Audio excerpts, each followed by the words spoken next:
Pour avoir un visa étudiant, il faut toujours justifier qu'on dispose de fonds nécessaires pour pouvoir financer ses études. Peu importe le pays dans lequel on veut étudier, il faut justifier. Il y a les pays comme l'Allemagne, du moins les pays de l'Ouest, donc l'Occident, qui sont beaucoup plus stricts encore sur cette mesure-là, qui vont fixer des montants allant parfois jusqu'à 20-30 000 euros ou dollars en fonction des pays, des législations et autres, ou des cas de figure. Et donc, du coup, on aura par contre aussi de l'autre côté d'autres pays comme la Russie, la Chine, qui seront moins regardantes sur ces montants-là, mais qui vont quand même dire qu'avant d'arriver sur le territoire, par exemple, tu dois avoir payé peut-être la moitié de la pension pour que je sois certain que comme tu es en train de venir dans mon pays, tu vas véritablement étudier. Parce que si tu as payé la moitié, ça veut dire que tu es prêt à payer, tu pourras toi-même payer le reste.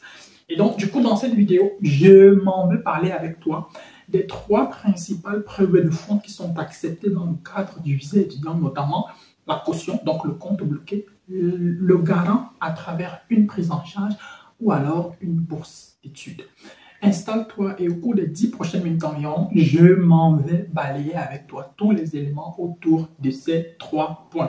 Maintenant, si tu as besoin d'accompagnement dans le cadre de ta procédure de demande de visa étudiant, n'hésite surtout pas de nous contacter. Nous serons ravis de t'apporter notre expertise et notre savoir-faire et surtout de t'accompagner sur le chemin qui te fera obtenir en 2025 ou en 2026 ton visa étudiant. Si tu veux faire les cours de langue, les cours d'allemand, notamment à Yaoundé ou à Douala, ou alors en ligne, tu es à la bonne adresse. Tu peux également aussi nous contacter.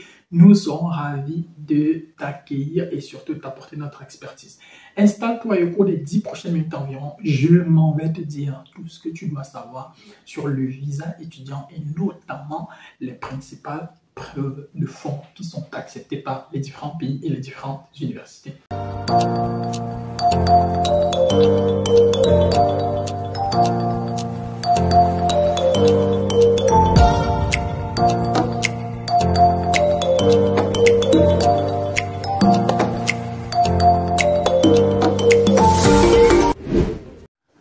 Premier point, la caution ou le compte bloqué. C'est le moyen le plus, je vais dire ça, mais je ne vais pas dire le plus simple. C'est peut-être le plus coûteux, mais c'est le moyen le plus fiable de justifier sa preuve de fonds. Lorsque vous avez une caution ou lorsque vous avez un compte bloqué, généralement, au niveau de l'ambassade, on ne vous demande plus l'origine de ces fonds, du moins bon, en provenance de la plupart des pays.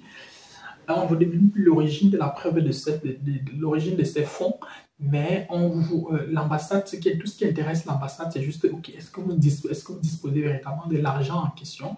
Parce que l'ambassade estime que c'est à la banque de vérifier l'origine des fonds.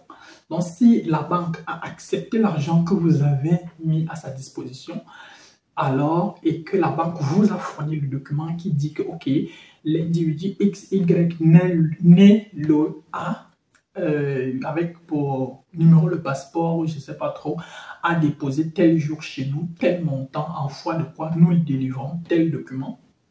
Si la banque le dit de façon claire et nette, alors nous, au niveau de l'ambassade, on peut accepter. Généralement, c'est comme ça que fonctionnent les ambassades. Maintenant, le truc le plus difficile au niveau de la preuve de fonds par caution, c'est généralement toujours le montant. Pourquoi? Parce que d'un pays à un autre, c'est un montant qui varie. Au Canada, par exemple, ils parlent d'environ 10 000 $, parfois même 15 000 $ américains, dollars canadiens, ce qui n'est pas rien. En Europe, d'un pays à un autre, on peut quitter de l'Italie ou de l'Espagne pour le Luxembourg, où on a, par exemple, en Italie, on tourne autour des 4 000 € par là. Et au Luxembourg, on est quand même déjà à 17-18 000 €. En Allemagne, on approche déjà les 13 000 €. La France, on est autour de 7 500 €. La Belgique, on tourne autour de 8 000 € par là. Et la Suisse tourne quand même aussi approche déjà quand même aussi les 20 000 €, etc., etc.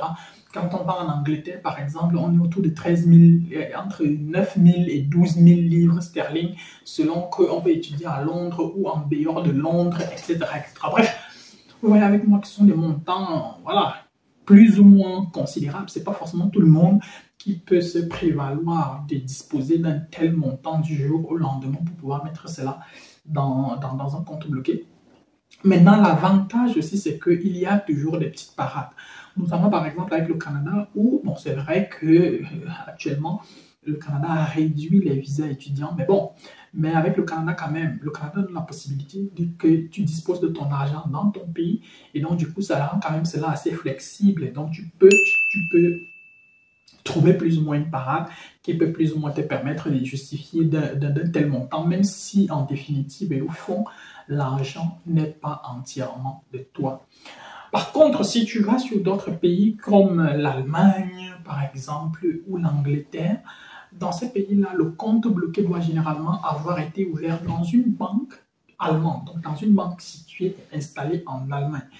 Et dans ce cas de figure-là, tu conviens avec moi que ça peut être relativement compliqué. Je dis ça peut être relativement compliqué de pouvoir trouver des parades, mais des parades, il y en a toujours. Il y a des personnes, par exemple, qui décident de mettre à disposition leur argent, pour que les uns et les autres puissent plus ou moins prétendre, ou bien plus ou moins dire que ils vont utiliser cet argent-là pour pouvoir financer leurs études une fois qu'ils seront en Allemagne. Donc, il y a cette possibilité-là, par exemple, qui est proposée par différentes personnes à gauche, à droite. C'est vrai que ce n'est jamais officiel, hein, ce n'est jamais officiel. Vous n'allez voir aucun site internet ou aucune personne vous dire que tu prends ça, tu fais comme ça. Non, ça ne se passe généralement pas comme ça. C'est toujours des ententes de gré à gré. Voilà, moi j'ai déjà vu pas mal de personnes, je connais pas mal de personnes qui sont arrivées en Allemagne avec de tels arrangements, si je peux appeler ça comme ça, pour rester vraiment dans le strict respect de ce qui est encore dans la limite de l'acceptable. Voilà, donc il y a cela qui est envisageable, il y a ce type de configuration-là qui est envisageable. Maintenant, si tu as besoin d'en savoir un peu plus, ou bien je ne sais pas trop, si tu as besoin d'assistance dans ce sens-là, tu peux nous contacter également aussi, nous serons ravis et nous pourrons voir ce qu'il y a lieu de faire dans votre cas à vous. Ça, c'est déjà ça. Maintenant, à côté de cela, nous avons d'autres cas de figure. Nous avons à côté de cela, nous avons le deuxième cas de figure qui est celui du garant ou celui de la prise en charge. Aussi, au niveau du garant, moi je dis toujours, si c'est quelqu'un de votre famille, c'est bien. Si c'est quelqu'un avec qui vous pouvez justifier la parenté, c'est bien. Mais si jamais c'est quelqu'un que vous payez, qui va vous signer la prise en charge, certains pays ne sont pas très regardants sur ce point-là. D'autres, par contre, le sont. Donc, il faut prêter attention. Il faut déjà chercher à savoir, est-ce que, ok, moi qui veux aller étudier en France aujourd'hui, si je vais à l'ambassade avec un garant, comment est-ce que l'ambassade est plus ou moins réticente à l'idée que ce soit quelqu'un avec qui je ne suis pas parenté, ou alors l'ambassade exige qu'il y ait une preuve du lien de parenté. Donc, sur ce point-là, il faut absolument se rassurer là. Maintenant, l'ambassade de France au Cameroun peut être réticente sur ce point-là. L'ambassade de France en Côte d'Ivoire peut le valider. Donc, c'est pour ça que je dis d'un pays à un autre, d'un cas de figure à un autre, il faudra bien se renseigner. Il faudra avoir l'information exacte dans votre pays, parce que ou bien dans le pays où vous comptez faire votre demande de visa. Parce que ce n'est qu'à partir de là que vous pourrez véritablement savoir ce qu'il y a lieu de faire. Le truc avec le garant, c'est qu'au cas où vous devez, par exemple, vous arranger avec quelqu'un pour que cette personne-là se déclare comme votre garant, dans ce cas de figure, généralement, vous devez dépenser un certain montant et c'est un argent que vous ne récupérez pas. Une fois que cet argent-là a été dépensé, vous ne pouvez plus le récupérer. Et par conséquent, ça veut dire que vous devez essayer du mieux que possible de réfléchir par deux fois avant de donner cet argent-là. De réfléchir par deux fois avant de donner cet argent. Parce que si jamais on vous refuse le visa, parce qu'il n'y a pas de lien de parenté, la personne qui vous a signé la prise en charge va tout simplement vous dire que votre contrat, c'était qu'il vous fournisse la prise en charge. Votre contrat n'était pas qu'il vous fournisse le lien de parenté. Votre contrat n'était pas que vous obteniez le visa. Donc, vous devez absolument bien réfléchir là-dessus. Mais le garant est également aussi une option plus ou moins viable qui peut parfois, dans certains cas de figure, vous permettre de justifier votre fonds. Un garant, en fait, c'est quelqu'un qui vit, par exemple, en Allemagne, qui vit, par exemple, en Belgique, en France, aux États-Unis, au Canada, et j'en passe, qui travaille, donc qui a un statut relativement stable et qui va dire que, ok, telle personne que vous avez devant moi, je peux prendre cette personne en charge lorsque la personne va arriver sur le territoire. Je peux me charger de gérer X, Y, Z concernant la personne. Et donc, du coup, la personne peut venir étudier. Je m'occupe du côté des finances. C'est en fait ça, le garant. Maintenant, si on doit mettre le garant sur la même balance que la caution, moi, je serai toujours pour la caution. Maintenant, je suis aussi convaincu que la caution, je suis conscient du fait que la caution coûte plus cher, mais pour moi, ça reste et ça demeure l'option la plus fiable. Et le dernier point, c'est celui de la bourse. Bon, la bourse d'études. Maintenant, la bourse d'études, c'est aussi un moyen de pouvoir justifier sa preuve de fonds. Maintenant, il y a plusieurs types de bourses d'études. Il y a des bourses d'études complètes, par exemple, qui subventionnent, par exemple, qui vont te dire que, OK, pendant un an, pendant 6 mois, pendant 3 mois, on va peut-être te donner 1 000 €, on va te donner 500 €. Il y a des bourses qui vont te dire, OK, tu vas étudier chez nous, tu ne payes par exemple pas la scolarité, etc., etc. Bref, ça dépend vraiment des cas de figure. Et en fonction de ces cas de figure-là, on peut plus ou moins voir exactement ce qu'il y a lieu de faire. Toujours est-il que moi, bon, sauf si vraiment tu veux absolument avoir une bourse d'études, moi, comme je dis toujours, la bourse d'études n'est pas toujours... voilà, moi, je ne mets pas toujours mes œufs dans le panier de la bourse d'études. Si une personne nous contacte aujourd'hui pour avoir une assistance pour la bourse d'études, on va l'aider.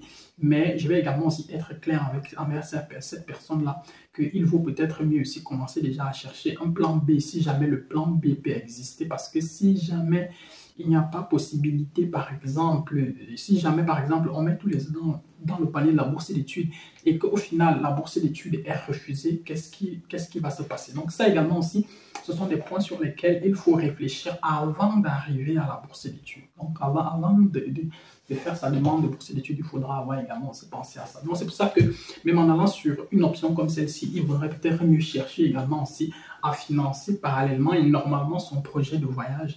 Maintenant, avec les bourses d'études, plus tes moyens sont élevés, plus tu auras également aussi des chances d'être retenu. Donc, en gros, voilà plus ou moins les 3 points que je voulais aborder avec toi dans cette vidéo. Si elle a plus ou moins contribué à répondre à quelques questions que tu te poses, alors tu m'envoies également aussi ravi. Si tu n'es pas encore abonné à la chaîne, n'hésite pas à t'abonner, n'hésite pas à liker la vidéo.